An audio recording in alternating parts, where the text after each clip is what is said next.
Hermanos y hermanas, empezando quiero mencionar o quiero afirmar diciendo que la Cena del Señor es mucho más que un rito cristiano.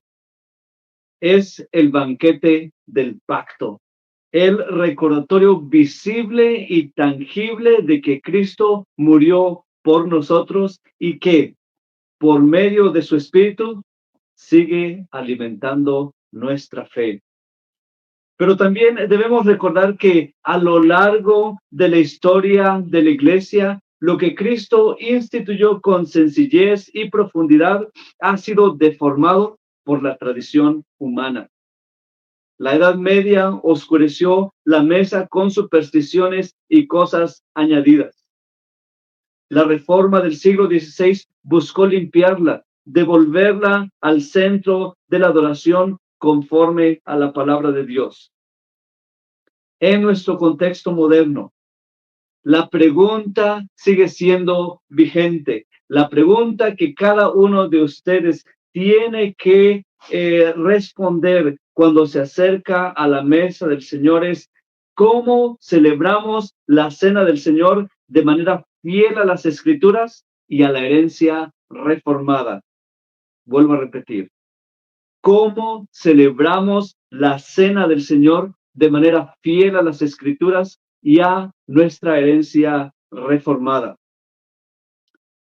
Hay un hombre muy importante en la Reforma Suiza, lamentablemente muy desconocido entre los grandes reformadores, y ese hombre es Martín Bucero.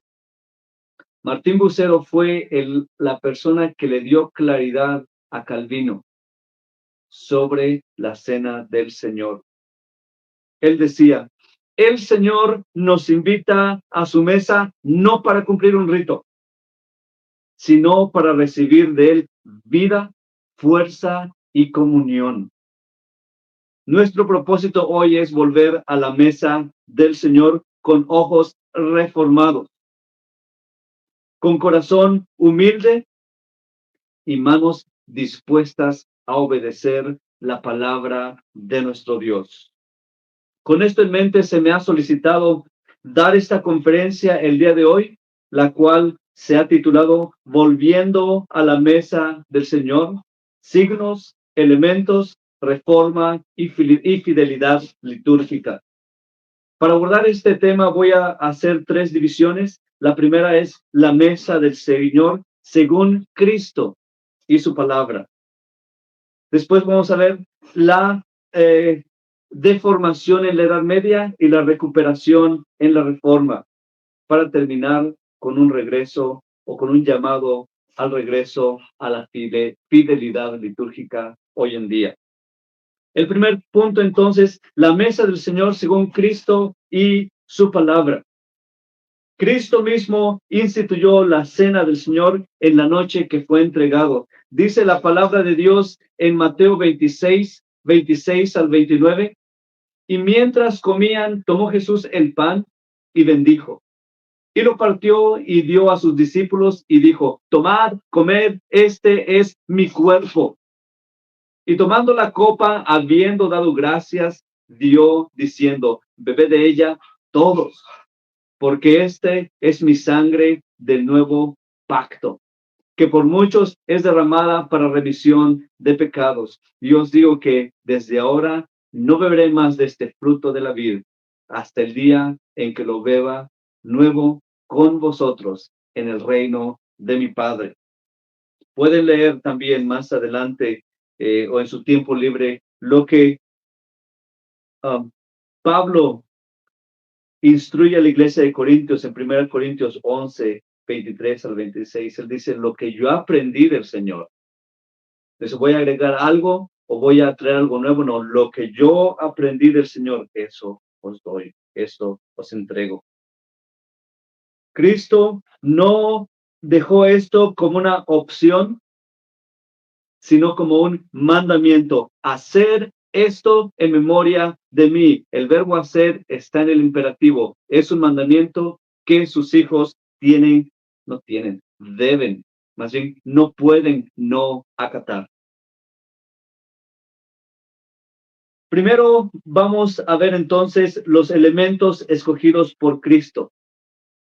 La mesa del Señor según Cristo. Cristo mismo eligió los elementos de la cena. Estos elementos son símbolos. Sabemos que los sacramentos, la cena del Señor y el bautismo son sellos y símbolos. Son sellos y símbolos del nuevo pacto. Cada pacto de Dios, cuando Dios da un pacto, lo ratifica con sellos y con símbolos. En el Antiguo Testamento, los sellos eran la cena del Señor, perdón, la Pascua y la circuncisión. Ellos mostraban lo que Dios iba a hacer y el pacto que ya había establecido de que nuestro Señor Jesús iba a venir a sufrir por su pueblo. En el Nuevo Testamento el pacto no cambia, pero cambian los símbolos, cambian los sellos del cumplimiento de la obra de Cristo Jesús. Ya no tenemos la Pascua y ya no sacrificamos un cordero porque el cordero ya ha sido sacrificado, sino tenemos la cena del Señor. Ya no hay circuncisión, ahora tenemos el bautismo, pero todos ellos son sellos del pacto de Cristo y del pacto de Dios con su pueblo y son señales que nos apuntan a ese pacto. Entonces, estas señales y símbolos del pacto de Dios con su pueblo en el Nuevo Testamento, especialmente la Cena del Señor, Cristo Jesús lo instituye con símbolos muy grandes. Primero, Él dice, este es el pan. Tomó Jesús el pan y dijo, y lo partió y dio a sus discípulos y dijo, tomad, comed, este es mi cuerpo. Es el símbolo de que el cuerpo de nuestro Señor fue quebrantado por nosotros. También nos da la señal del vino, símbolo de su sangre del nuevo pacto. Estos símbolos nos apuntan a Cristo Jesús. Nos apuntan a el pacto que ha sido sellado en Cristo Jesús. Muchas veces para ejemplificar o para darnos a entender mejor qué es un símbolo, muchos predicadores usan una analogía. Y la analogía es quizá el símbolo de algo en la carretera. Quizá ustedes van por la carretera manejando y ven un símbolo y dice hotel 10 kilómetros o restaurante a 5 kilómetros. Y quizá no ven el símbolo, solo ven una cuchara y un tenedor o un cuchillo y un tenedor y dice 5 kilómetros. Muchos teólogos dicen, entonces ese símbolo nos apunta a algo. Nos apunta a algo que está más adelante. No nos paramos ahí, abrimos la puerta del coche y en el símbolo decimos quiero comer. Porque el símbolo solo nos está apuntando, el símbolo no es la comida, sino nos está apuntando a aquello que es la comida, que es el restaurante. Como reformados reconocemos que los sacramentos son sellos y símbolos y signos, son sellos que ratifican el pacto, que garantizan la autenticidad del pacto y son símbolos que nos apuntan a Cristo Jesús. Sin embargo, esta analogía que muchos pastores usan se queda un poquito corta con aquello que Agustín decía. Agustín decía, sí, podemos encontrar señales en el camino que apuntan a otro lugar. Podemos encontrar una señal que decía, no sé, restaurante a 5 kilómetros y nos está apuntando a ese lugar. Pero él decía algo más profundo. Él decía, esa analogía no es correcta, es solo correcta cuando sabemos y reconocemos lo que significa el símbolo. O cuando reconocemos la realidad a lo que apunta ese símbolo. Ustedes pueden manejar por la carretera.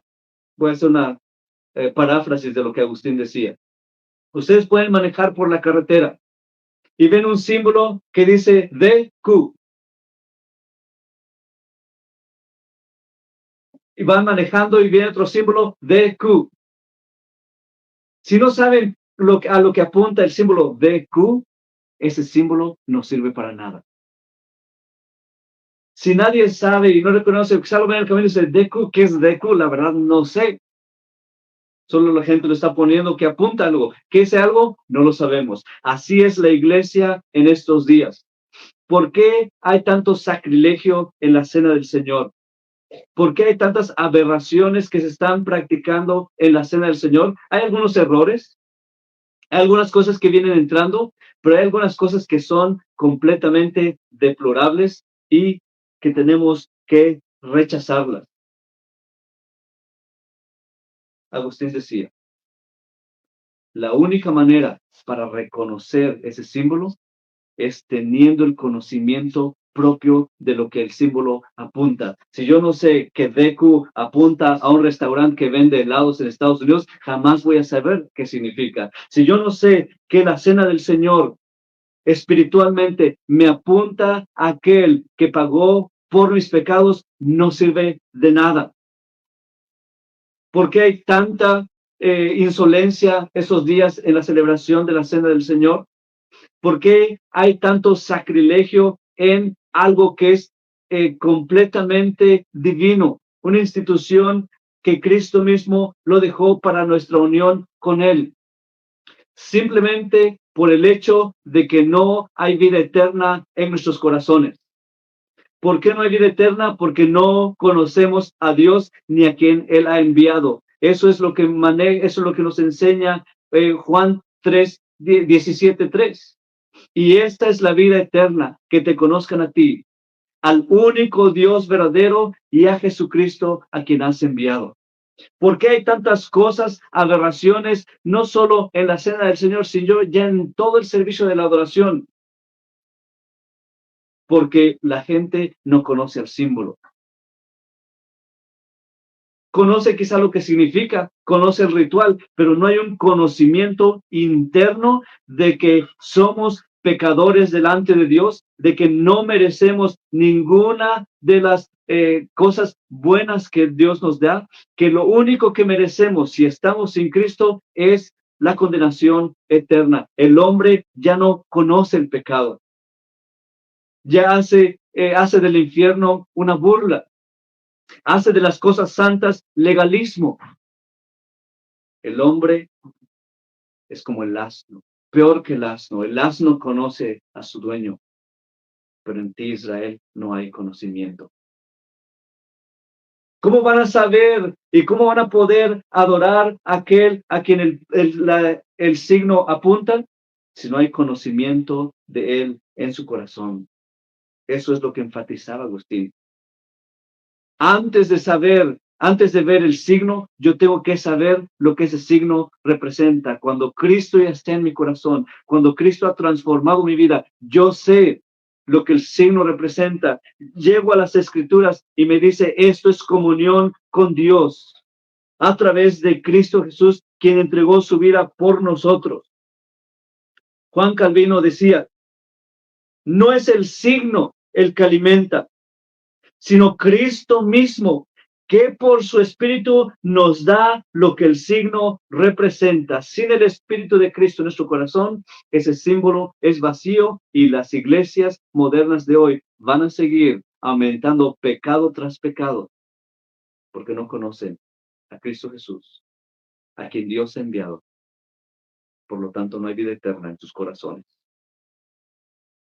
Los elementos son escogidos por Cristo Jesús.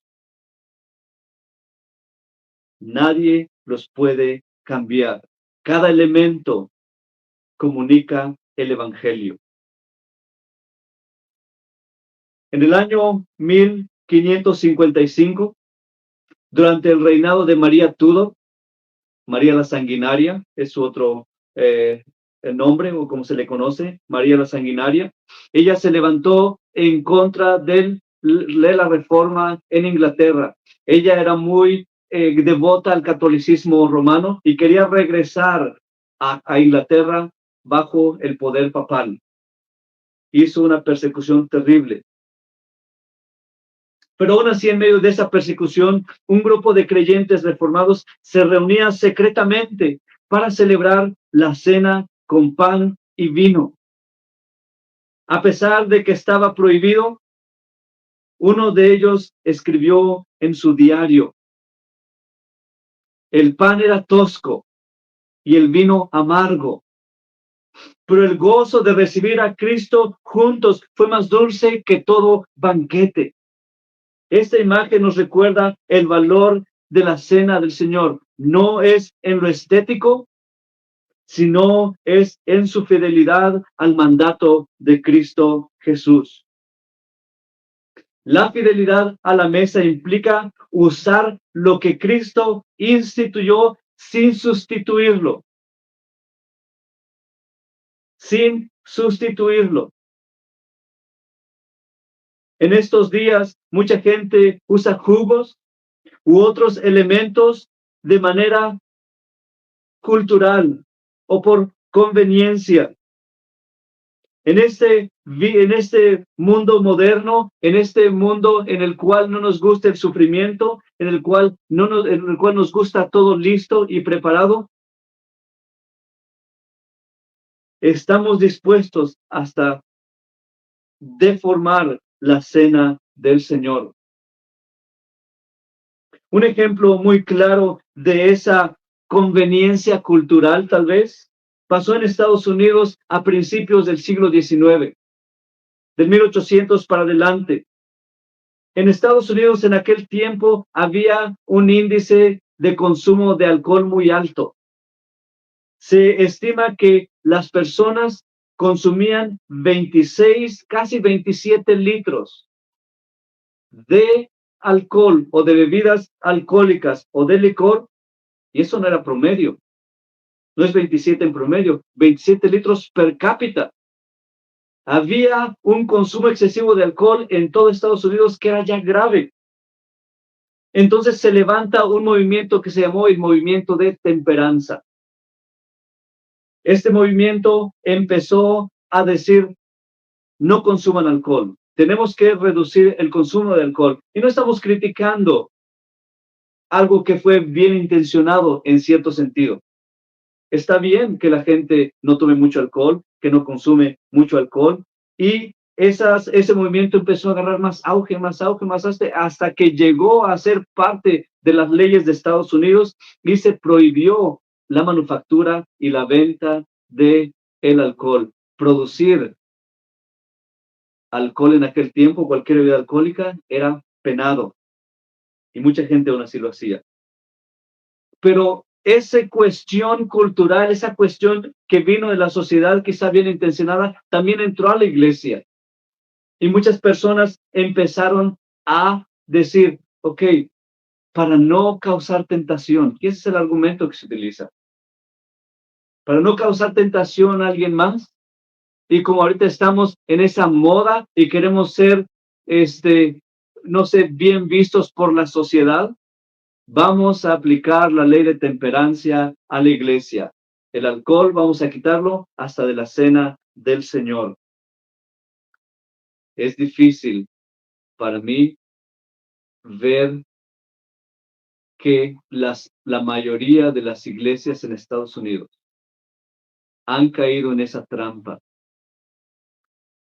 PCA, OPC, RPCNA y muchas de las otras grandes denominaciones en Estados Unidos se dieron bajo ese movimiento social, y hasta la fecha siguen usando juguito de uva.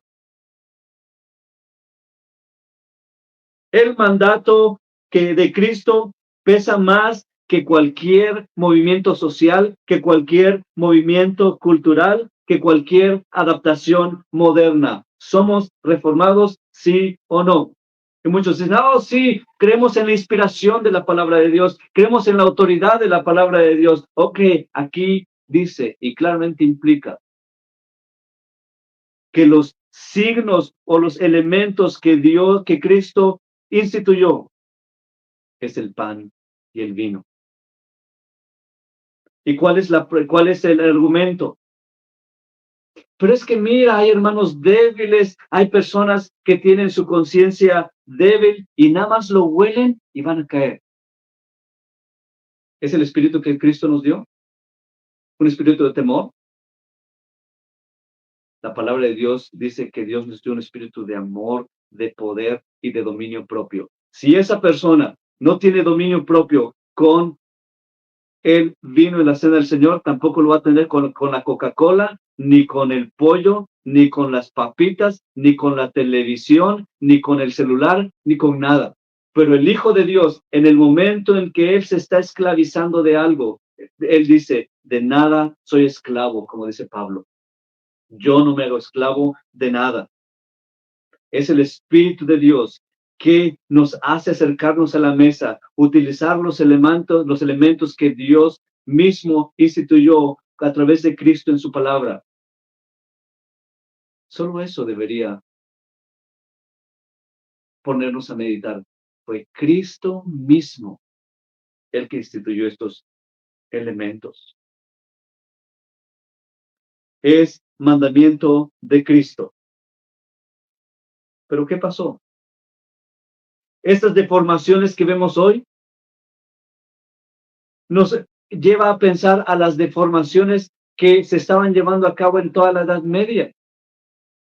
Y con eso entro al segundo punto de esta conferencia. La deforma en la Edad Media y la reforma en el siglo XVI. La recuperación de la Cena del Señor. La Edad Media había cargado la cena con grandes y graves errores. Y sería bueno que recordaran estos dos nombres.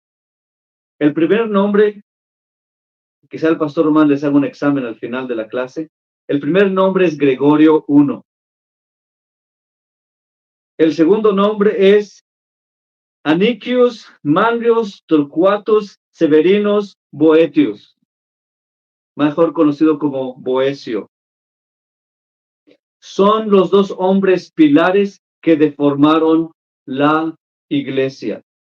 Se dice que Gregorio, por su parte, deformó o descarriló la iglesia por la separación de Agustín y volverse casi agustiniano, más pelagiano. Pero también una persona que tuvo gran injerencia en ese tiempo como base para toda la deformación que viene después fue Boecio, un hombre erudito, conocedor del griego y el latín, los conocía como casi idiomas natales, de nacimiento. Él empezó a traducir los escritos de Platón y los escritos de Aristóteles al latín. Recuerden, el latín era el idioma universal, el idioma teológico. Muy pocos conocían el griego. Ya en ese tiempo, ya muy pocos conocían el griego. Entonces, él traduce esas grandes obras de Platón y Aristóteles al griego, al latín. Y lo que eso trae es la aceptación de la filosofía griega en la iglesia. Boecio y Gregorio son del siglo VI, pero ya en el siglo IX, esas ideas que Boecio o esas traducciones que ya se estaban haciendo llegaron a la iglesia bajo una persona que se llama Radbertus. En el siglo IX, Radbertus ya estaba entrando o ya estaba ingresando la doctrina romana de la transubstanciación. Desde ese entonces ya Aristóteles estaba poniendo sus pies en la iglesia. Ya cuando llegamos al Concilio de Letrán en 1215, en ese siglo dorado de la Edad Media, ya cuando gentes como Tomás de Aquinas y gente como Anselmo y otros grandes pensadores ya habían desarrollado mucha teología, el concilio declara la transubstanciación como una doctrina de la iglesia. Después viene la misa como sacrificio repetido de Dios. Es decir, la iglesia empezó a decir que cada misa es un sacrificio. Cristo es resacrificado cada domingo y todavía es la creencia de la iglesia hasta el día de hoy. Unido a eso, vino el Concilio de Constanza en 1415 con la negación de la copa a el pueblo de Dios. Tomas el pan, hoy se conoce como la hostia, pero no la copa. Después viene cuando ya el pueblo estaba surgiendo en ignorancia, ya no estaba la palabra de Dios, ya se había perdido la visión correcta de, el, de la cena del Señor. Viene la adoración al pan. Los curas, los sacerdotes, para crear temor en el pueblo, para impresionar la majestad no de Dios, de la iglesia y del estatus sacerdotal, empezaron a traer cosas que quitaban al pueblo de Dios los ojos de Cristo y lo ponían al pan. Se empezó a adorar el pan. El cura venía o el sacerdote venía y entraba con el incensario y venían muchas personas cantando y de repente sonaba la campana, la gente se arrodillaba y empezaba a adorar la mesa y el pan.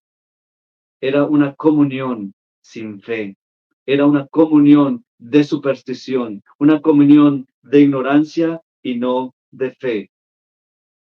Pero en todo ese tiempo, Dios estaba trabajando en su pueblo, hasta que llega el tiempo de la primera sacudida que se le da a la iglesia con Lutero. Inmediatamente los reformados rechazaron la misa como un sacrificio.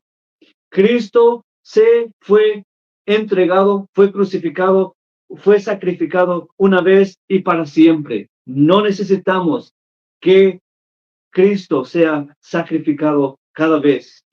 Él restauró la copa al pueblo.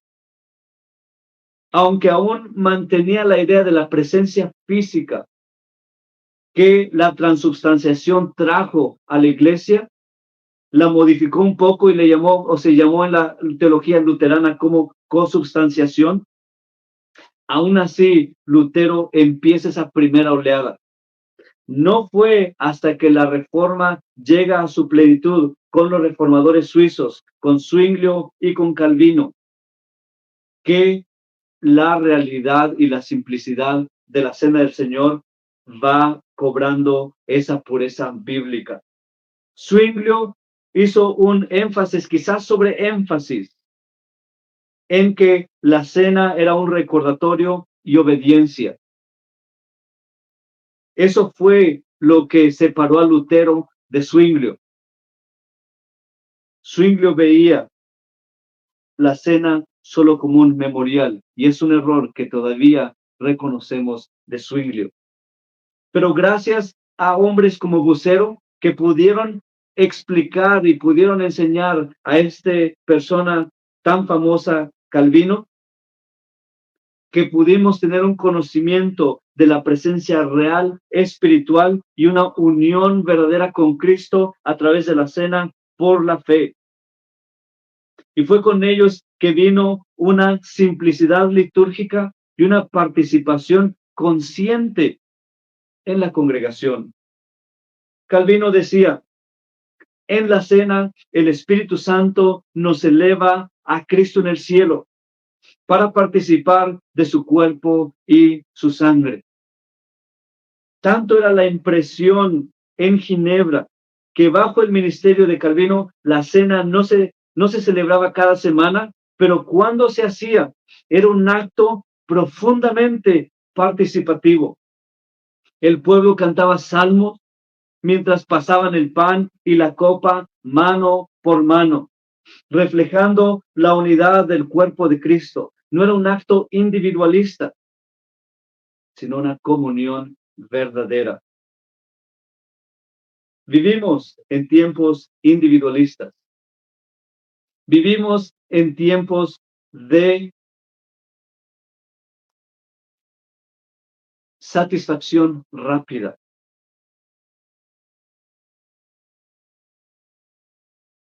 Vivimos en tiempos de separación de aquello que Cristo instituyó.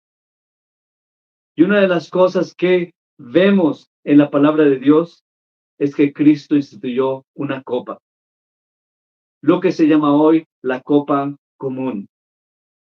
Es importante aclarar esto. Jesús tomó una sola copa. Vean en Mateo 26:26. Y mientras comían, quiero que pongan atención a los plurales y los singulares. Y mientras que comían, Jesús tomó el pan. No tomó la charola con piececitas. Tomó el pan y bendijo y partió y dio a sus discípulos y dijo, comed esto, no estos. Esto, singular, es mi cuerpo. Y después dice, y tomando la copa, no las copas ni las copitas, tomando la copa. Y dio a sus discípulos y dijo, tomad, comed. Estoy diciendo, bebé de ella, todos. No bebé de ellas, sino bebé de ella, todos. Jesús tomó una copa. Podrían decir, pero tú estás haciendo de un versiculito. Cristo mismo dijo estas palabras. Cristo mismo usó el singular. Y no Pablo hizo lo mismo, esta copa de bendición. ¿Qué bendecimos? No es estas copas de bendición que bendecimos, esta copa de bendición. Oh, es que tú estás poniendo mucho énfasis, ya estás cargado de griego. No tengo que ni hablar el griego, no tengo ni que citar el griego. Aquí todo está tan claro. Es clarísimo que solo había una copa.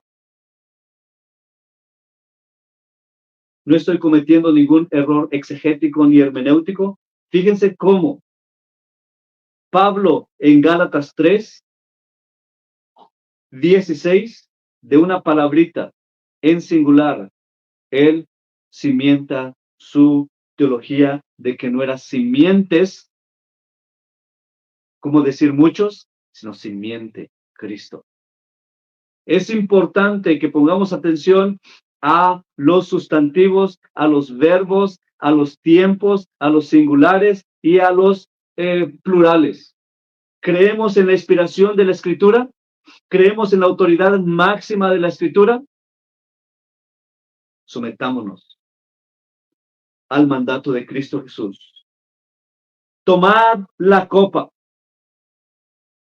No solo eso, sino que, como mencioné en 1 Corintios 10:16-17, esta copa, tomar una copa y tomar pan, un pan, refleja la unidad de la iglesia. La copa de bendición que bendecimos no es la comunión de la sangre de Cristo. El pan que partimos no es la comunión del cuerpo de Cristo, siendo un solo pan. Nosotros, con ser muchos, somos un cuerpo, pues todos participamos de aquel mismo pan y también participamos por implicación de la misma copa, una. La iglesia primitiva usó solo una copa, la copa común. La iglesia en la Reforma regresó a la copa común. ¿Hay objeciones a esto? Hay objeciones, ninguna bíblica. La primera objeción y la objeción más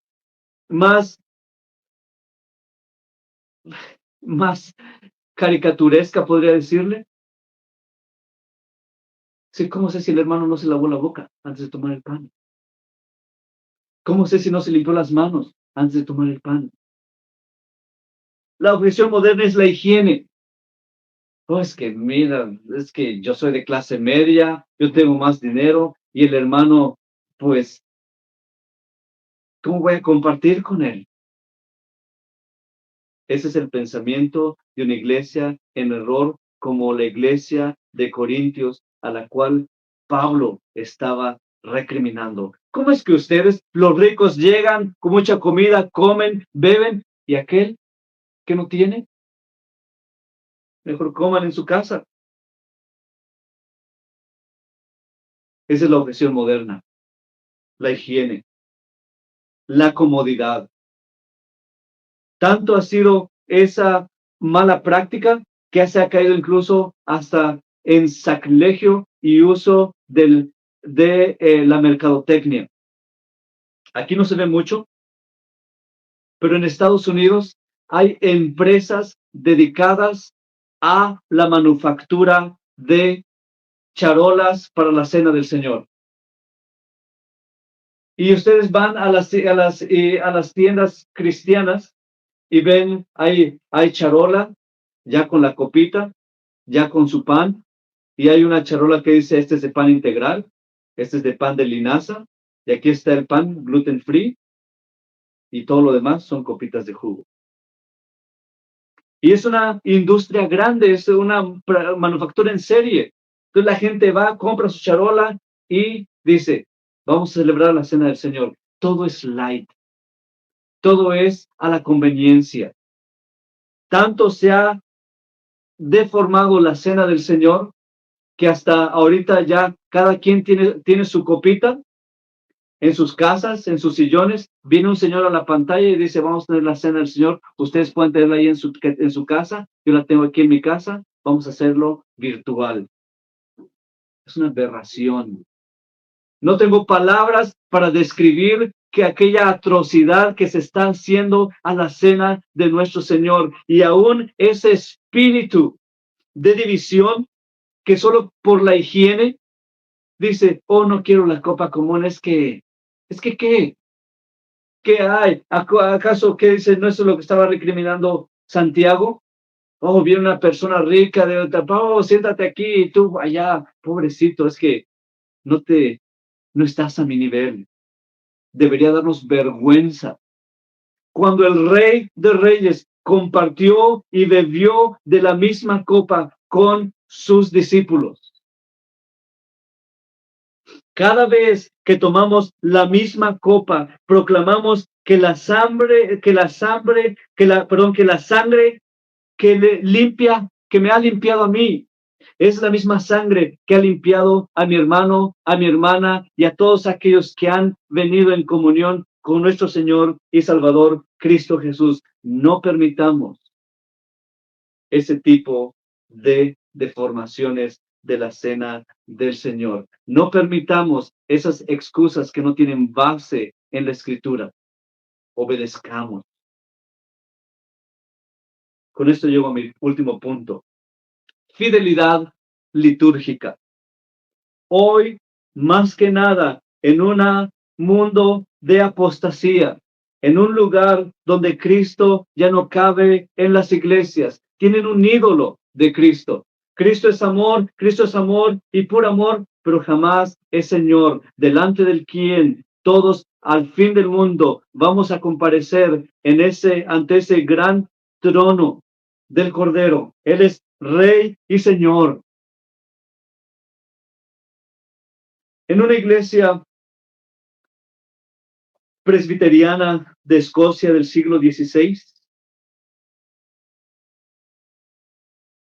el ministro invitaba a la congregación con estas palabras: Cristo te llama, con voz audible, pero no con voz audible, sino con la promesa del Evangelio en la cena. Esos elementos verdaderos producen fe viva, y la fe viva busca esos elementos verdaderos. Es una sinergia. Mientras más crece nuestra fe, más queremos hacer lo que está de acuerdo a la palabra de Dios. Mientras más hacemos lo que está en la palabra de Dios, más crecemos en fe. La fidelidad no es solo usar pan y vino, sino discernir el cuerpo de Cristo. Eso es lo que se nos dice en Primera de Corintios 11, 27 al 29. No lo voy a leer por el tiempo. No basta participar, sino hay que hacerlo con fe y gratitud. Tenemos que recuperar el sentido comunitario y reverente de la mesa. La mesa no es un momento de distracción, sino de profunda atención en Cristo. La tradición, la historia reformada, tiene un enfoque en una reverencia que no es frialdad, sino es amor con temor santo. Y con esto quiero apuntar a otro error que ha entrado en estos días a la iglesia moderna. En respuesta al pentecostalismo entrando a las iglesias, en respuesta a esos servicios light, a esos servicios religiosos con batería, con luces y demás, se ha venido una ola que se llama la iglesia alta o la alta iglesia, con un enfoque grande en los rituales, con un enfoque grande en los vestuarios, con un enfoque grande en las liturgias. Y últimamente algunas iglesias que han caído en eso, reformadas, porque dicen, la gente no quiere eso, entonces la gente quiere ser impresionada como en la Edad Media con esas grandes puertas, que la gente pueda ver que son pequeñitos cuando entran a la iglesia, que vean a una persona bien vestida que parece casi a Aarón en su traje sacerdotal, que vean que hay reverencia, que hay temor, y es un uso litúrgico, pero no es fe verdadera. Pero está entrado en algunas iglesias y es muy visto con algo que se llama el sursum corda. Quizá no lo conozcan por ese nombre, pero quizá algunos lo han escuchado. Levantamos el corazón, lo tenemos levantado. El pastor o el ministro dice, levantamos el corazón, y el pueblo responde. A eso sigue otra letanía y sigue otras palabras que han entrado a la iglesia. Los presbiterianos escoceses lo omitieron, no solo para evitar formalismos bíblicos, sino porque ellos estaban convencidos de que el directorio de culto público, que fue autorizado por el Parlamento inglés y que fue recibido por los escoceses, decía que solo lo que la Escritura claramente declara que debe hacerse, se hace. Fuera de eso, no se puede hacer nada. Y en ninguna parte de la Escritura dice, tienes que hacerlo con esta fórmula. Tienes que decir, levantamos el corazón. Los presbiterianos nunca aceptaron esas fórmulas, nunca aceptaron esas estrategias, sino una cena simple que nos quita la atención de nosotros mismos y pone nuestra atención en Cristo. Formemos iglesias donde la cena sea un acto de instrucción, comunión y adoración, no un simple segmento de un programa. Hermanos, la cena del Señor no es un adorno litúrgico, es un medio de gracia que nos une a Cristo y nos fortalece en la fe. La Reforma nos recuerda que debemos hacer tres cosas: usar los elementos que Cristo instituyó, celebrar la cena con comprensión correcta y con una fe viva, preservar la simplicidad y el enfoque en Cristo. No vamos a la iglesia y menos a la cena del Señor a mostrar el nuevo vestido que compramos, a mostrar que ya estamos yendo al gimnasio y ya tenemos músculos. Tanto desfachatez, tanta desfachatez hay en las iglesias hoy en día. No vamos a eso. Dice Martín Lutero, no nos reunimos para admirar el pan y el vino, sino para recibir a Cristo mismo y todos sus beneficios. A eso vamos, a la iglesia, a recibir a Cristo mismo y todos sus beneficios. Cuando llegamos al pan, recibimos a Cristo y todos sus beneficios. Volvamos a la mesa del Señor con gratitud, reverencia y gozo. Alimentémonos de Cristo hasta que Él vuelva. Y que cada vez que participemos podamos decir como el salmista, me mostrarás la senda de la vida. En tu presencia hay plenitud de gozo, delicias a tu diestra para siempre. Amén. Con esto terminamos la conferencia.